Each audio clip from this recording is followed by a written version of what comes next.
पश्चिम बंगाल विधानसभा चुनाव 2026 की मतगणना प्रक्रिया को लेकर सुप्रीम कोर्ट में अहम सुनवाई शुरू हो गई है। जस्टिस पीएस नरसिम्हा और जस्टिस जयमाल्य बागची की बेंच ने टीएमसी की याचिका पर सुनवाई की। टीएमसी ने चुनाव आयोग के उस फैसले को चुनौती दी है जिसमें मतगणना सुपरवाइजर और सहायक के रूप में केंद्र सरकार और पीएसयू कर्मचारियों को नियुक्त करने का निर्णय लिया गया था। टीएमसी ने कलकत्ता हाईकोर्ट के आदेश के खिलाफ सुप्रीम कोर्ट का रुख किया। टीएमसी की ओर से वरिष्ठ अधिवक्ता कपिल सिब्बल, मीनाक्षी अरोड़ा ने दलील दी कि इस कदम से चुनावों की निष्पक्षता प्रभावित हो सकती है। सिब्बल ने कहा कि जिला चुनाव अधिकारियों को जारी सर्कुलर के बावजूद उन्हें 29 अप्रैल को ही जानकारी मिली, जो प्रक्रियागत पारदर्शिता के खिलाफ है। जस्टिस जयमाल्य बागची ने मौखिक टिप्पणी की कि किसी गिनती अधिकारी को केंद्र सरकार के नॉमिनी के रूप में नियुक्त करने से शायद ही कोई फर्क पड़ता है।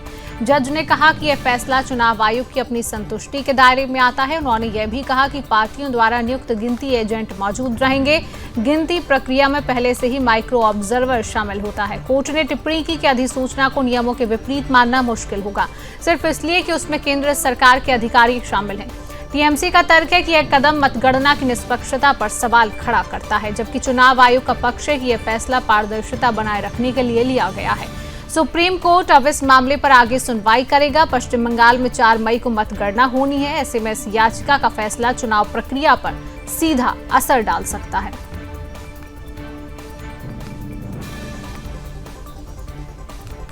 और इसी खबर पर अधिक जानकारी लेंगे। हमारे साथ दिल्ली से सौरभ तिवारी फोन लाइन पर जुड़ चुके हैं। सौरभ, चुनाव से पहले, रिजल्ट से पहले सुप्रीम कोर्ट ने अब टीएमसी की आपत्ति को खारिज किया है। कहीं ना कहीं टीएमसी को एक बड़ा झटका सुप्रीम कोर्ट की तरफ से, क्या कुछ जानकारी?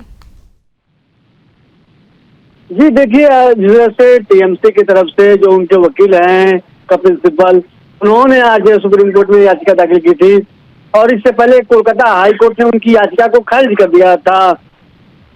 और आप बता दूं कि कोलकाता हाई कोर्ट में इन्होंने ये अपील दाखिल की थी कि जो पर्यवेक्षक हैं वो केंद्रीय कर्मचारी हैं, राज्य सरकार के कर्मचारियों को नियुक्त नहीं किया गया वहाँ के केंद्रीय कर्मचारियों के साथ।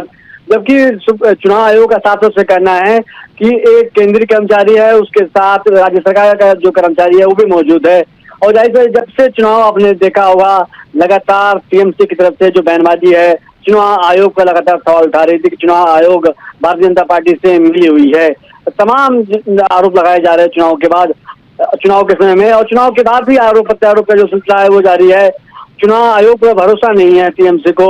अब देखिए, सुप्रीम को हाई कोर्ट ने खारिज किया, सुप्रीम कोर्ट ने भी खारिज कर दिया है।